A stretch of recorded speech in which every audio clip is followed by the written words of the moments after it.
Hello and welcome to Fast and Factual on Firstpost, where we get you the top 50 stories from around the world. I'm Alison Lagrange, coming to you live from Durban, South Africa. Let's begin.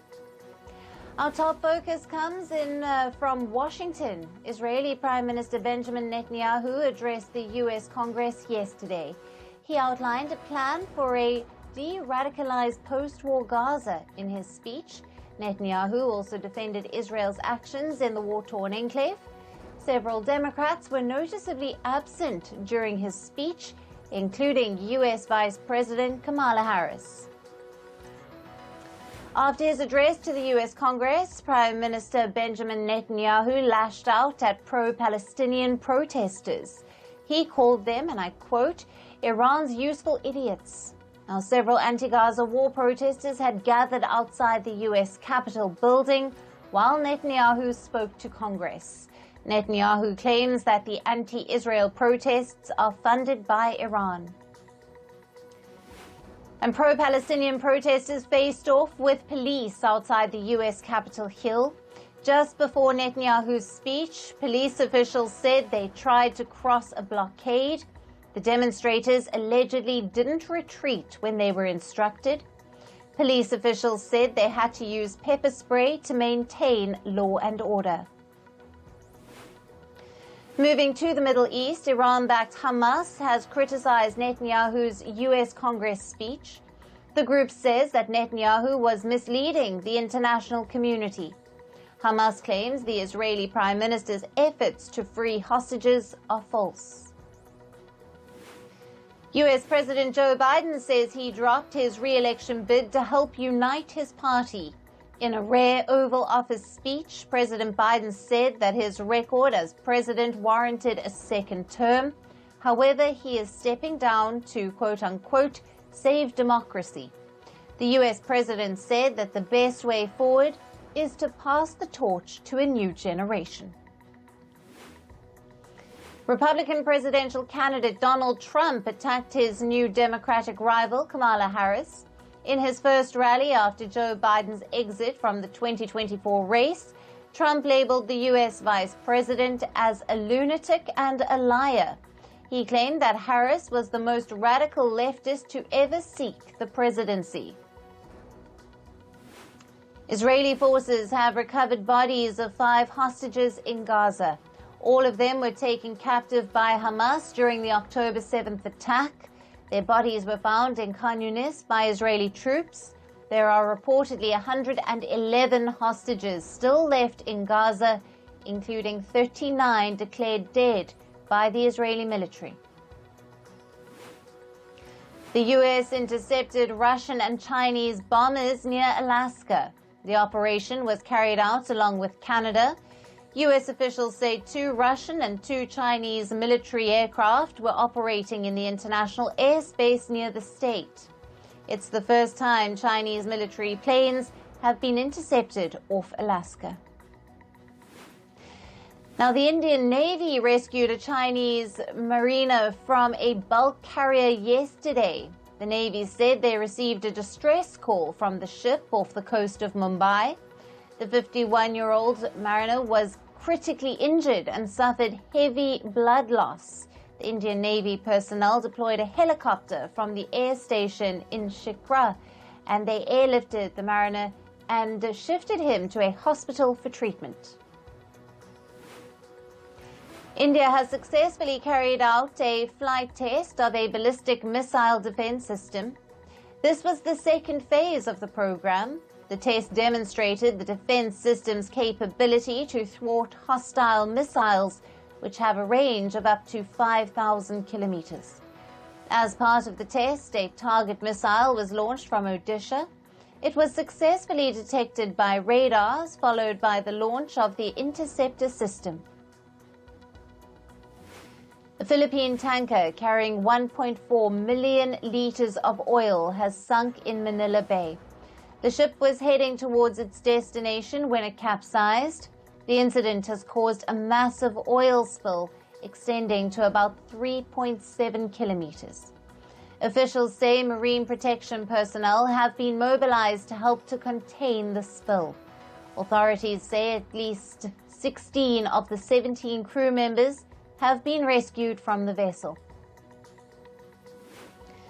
Moving on to weather updates, at least 3 people were killed after Typhoon Gemi had swept through Taiwan.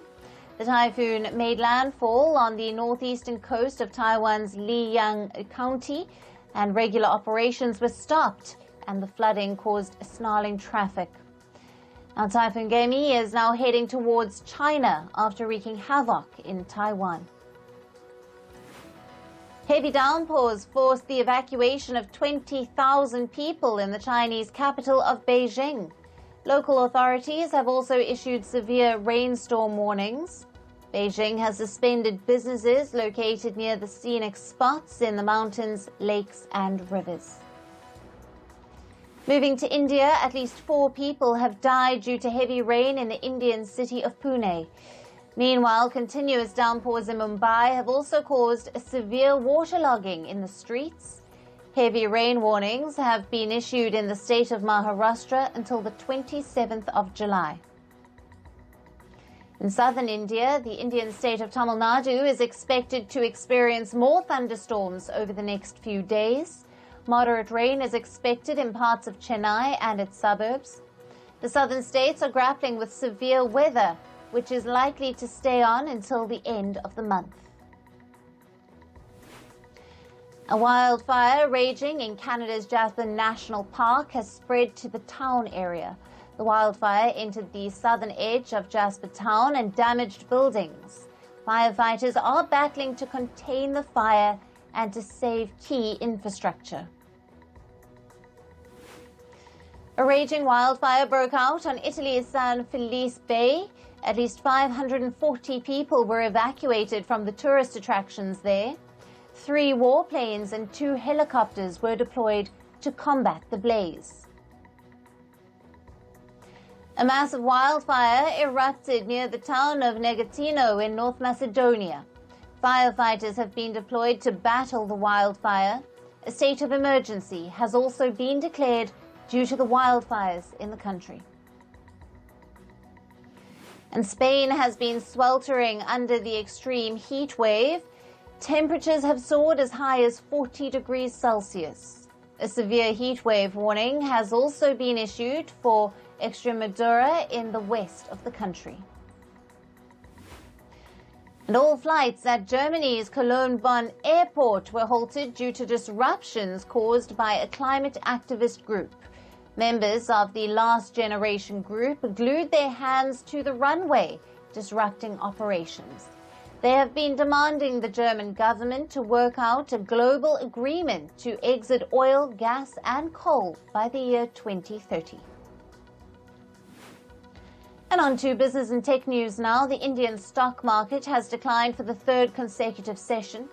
The Sensex and the Nifty opened on a negative note. During the intraday trade, Sensex fell over 0.3% to touch the 79,870 mark. Meanwhile, the Nifty fell over 0.2% to the 24,350 level. Stocks of banks and FMCG companies were among the top losers. And plane maker Boeing has finalized a guilty plea with the U.S. Justice Department. The plane maker is pleading guilty to the charges of criminal fraud conspiracy. It will pay over $243 million in fines. The case relates to the 2 crashes of the Boeing aircraft that led to 346 deaths. In 2021, the U.S. signed a deal with Boeing to avoid prosecution for the crashes. However, the Justice Department says that Boeing has violated the agreement. American warehouse operator Lineage has made its stock market debut. The Michigan-based firm operates over 480 warehouses across 19 countries. Its initial public offering has become the biggest public listing this year so far. Lineage has raised over $4.4 billion by selling nearly 57 million shares. And media mogul Rupert Murdoch is reportedly engaged in a legal battle against 3 of his children. Murdoch wants to expand the voting rights of his eldest son, Lachlan Murdoch, in his family trust. The US-based trust controls media firms like News Corp and Fox Corp. Reports say Rupert Murdoch wants to ensure that Lachlan becomes his successor and is not challenged by his siblings. In the U.S. state of California, Disneyland workers have reached a new wage deal with the firm. Disney has agreed to raise the wages for the theme park employees. This includes ride operators, merchandise clerks, and other workers. A union representing 14,000 Disneyland workers has been negotiating with management for better salary for the last 4 months.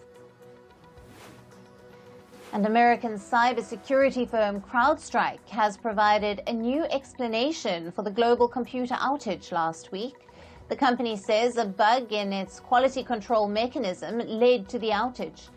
CrowdStrike says that the fault caused systems using Microsoft Windows to crash. The IT outage disrupted businesses globally, causing thousands of flight cancellations. And Meta says it has taken down over 63,000 Instagram accounts from Nigeria. The social media giant says these accounts were used to run sexual extortion scams. Nigeria's online group, known as Yahoo Boys, is known for running such scams, and Meta says it has also removed a set of Facebook accounts, pages, and groups run by the Yahoo Boys. American tech giant IBM has reported its second quarter earnings. The firm saw its revenue rose by nearly 2% to over $15.7 billion between April and June of this year. IBM said it earned about $2 billion from its artificial intelligence business. IBM offers the Watson X platform, which allows users to create and deploy AI chatbots. The company says it will focus on further expanding the platform. South Korean chipmaker SK Hynix has reported its highest quarterly profit in 6 years. The firm's profit rose multifold to over $3.9 billion in the April to June quarter. This rise was attributed to high demand for SK Hynix memory chips. These chips are used in NVIDIA's graphics processors that power artificial intelligence. SK Hynix says demand for its chips will become even stronger in the coming days. The U.S. National Basketball Association has signed a new broadcast deal. It has partnered with Walt Disney's ESPN, NBC Universal, and Amazon Prime to broadcast the league games for the next 11 seasons. The rights to play the matches have been divided among the 3 platforms, and the deal has been valued at $77 billion. In sports news, reports say Indian Premier League officials have proposed changes ahead of the 2025 auction. Franchises suggest that the mega auction should be held 1 in every 5 years instead of 3. Some officials also propose that the teams must be allowed to retain 4 to 6 players. Increment for players so that they aren't poached was also one of the topics that was discussed. And Sri Lankan fast bowler Nuwan Tushara has been ruled out of the T20I series against India. He has broken a finger in his left hand during a training session. Tushara is the second Sri Lankan fast bowler to be left out of the series. Sri Lanka is yet to announce Tushara's replacement. In football, Mexico's Liga MX clinched a 4-1 victory over Major League Soccer in an all-star game. The match featured the most elite players from the 2 leagues. Lionel Messi, who plays for Inter Miami in MLS, was not playing due to an injury. European governing body UEFA has sanctioned 7 countries who participated in the Euro 2024. They are Serbia, Croatia, Romania, Slovenia, Austria, Hungary, and Albania. They were punished because of their racist or discriminatory behavior by their fans. Football federations from these countries will be paying total fines of about $250,000. In tennis, men's world number 1 Jannik Sinner of Italy has withdrawn from the Olympics. The Italian was diagnosed with tonsillitis. Sinner will be replaced by 207th ranked Andrea Vavasori in the men's singles event. Meanwhile, Holger Rune of Denmark has also withdrawn from the Paris Olympics. This was supposed to be his Olympics debut. However, a wrist injury derailed his plans. The world number 16 took to social media to let people know about his decision. Coco Gauff has been named the female flag bearer for the U.S. Olympic team. The tennis star will carry the U.S. flag along with NBA star LeBron James. Gauff is the youngest American to have gotten this opportunity. She is also the first tennis player to get this honor for the U.S. team. The men's football event at the Paris Olympics began with a major upset. Morocco beat two-time Olympic champion Argentina 2-1. Soufiane Rahimi scored a brace in either side of halftime. Argentina's lone goal scorer was Giuliano Simeone. And France defeated the US 3-0 in a group match on the first day of the Paris Olympics 2024. There were no goals scored in the first half of the match. The French opened scoring through Alexandre Lacazette in the 61st minute. Then Michael Olise then doubled the lead within 8 minutes, and France sealed the match with a header from Louis Bade. And Canadian women's football coach has stepped down from opening match duties at the Paris Olympics. This is over a spying scandal. An assistant coach and a team analyst were also expelled. The controversy started after New Zealand's team reported a drone flown by Canadian staff disrupting their training. Football's global governing body, FIFA, has started disciplinary action against Canada. In entertainment news, 2024's Inside Out 2 has become the highest-grossing animated film in history by earning $1.46 billion. It is yet to surpass 2019 remake of The Lion King, which earned $1.65 billion. However, The Lion King is computer-generated, but the studio classed it as a live-action remake, which means it is not considered an animated movie. The trailer of Deadpool and Wolverine has earned a Guinness World Record. It became the most viewed trailer in 24 hours. The trailer video got 365 million views across all platforms. The film, starring Ryan Reynolds and Hugh Jackman, releases tomorrow. The makers of the film A Complete Unknown released its trailer. It features Dune star Timothée Chalamet as Bob Dylan. The film is about Dylan's journey from a folk singer to an international legend. The release date hasn't been announced yet. The Victoria and Albert Museum in London is witnessing a first-of-its-kind exhibition. Outfits, musical instruments and props from Taylor Swift's The Eras Tour are on display. The exhibition conveys the essence of her whole career and creativity. Part 1 of singer Cher's memoir book will come out in November this year. The second volume will release next year. The books will outline the singer's chaotic childhood to troubled partnership with Sonny Bono. And Jennifer Lopez has shared glimpses from her Bridgerton-themed birthday party. She hosted an opulent birthday celebration for her 55th year. From outfits to decor, everything matched with the vibe of the hit Netflix show. She wore a celestial blue off-shoulder gown with mesh gloves and gold platforms. Singer Olivia Rodrigo, during her Georgia concert, did an onstage gender reveal for her pregnant fan. She emotionally opened the envelope with the gender information and said her fan is having a boy. Rodrigo said this was the coolest thing she has ever done. The morning show has signed William Jackson Harper for its 4th season. He will play the role of the sports head at the show's fictional TV network. The hit Apple TV Plus series also stars Jennifer Aniston and Reese Witherspoon in pivotal roles. Angelina Jolie's father, John Voight, has dismissed her stance on Palestine. He claims that his daughter has been influenced by anti-Semitic people. Voight said that she's ignorant of what the real stakes are. Jolie has condemned Israel's continued attack in Gaza. According to reports, a worker at Trilith Studios near Atlanta died by suicide. Now, the worker was found in a vehicle with self-inflicted gunshot wound.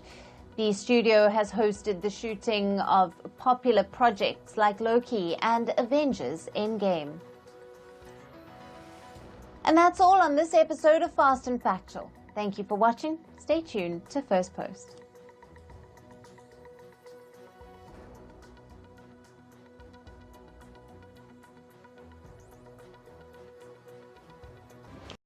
Israeli tanks advance deeper in the southern Gaza Strip, forcing